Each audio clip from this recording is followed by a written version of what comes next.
El Recam Làser és una empresa que té ara 28, quasi 29 anys ja d'existència i llavors ens hem especialitzat en ajudar a la construcció de productes metàl·lics a les empreses. Com a cosa curiosa podem dir que estem a punt de fer la peça diferent 500.000, o sigui, 500.000 de peces diferents que hem fet al llarg de la nostra història. Cada vegada més el producte ha de ser diferent, ha de ser fet molt ràpid i amb això ens hem especialitzat. Se'ns coneix bàsicament perquè vam ser els primers en oferir el servei de tall amb làser.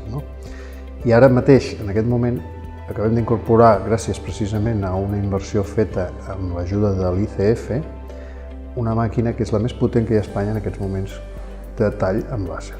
L'ICF s'ha oferit com un banc més i hem descobert que podria competir amb les ofertes que teníem d'altres bancs de primer nivell i creiem inclús que amb alguns avantatges addicionals. Com a exemple de la versatilitat que tenim en fabricar coses difícils i estranyes, es va aparèixer la possibilitat de participar al concurs per la fabricació de la torxa olímpica de Rio, degut a que tenim una empresa filial a Brasil, però al veure la complexitat i la dificultat de les 15.000 antorxes que s'havien de fabricar en poc temps, els vam dir que en cas que fóssim els escollits l'hauríem de fer a Barcelona. I així va ser, vam ser els escollits i així s'ha fet a Barcelona.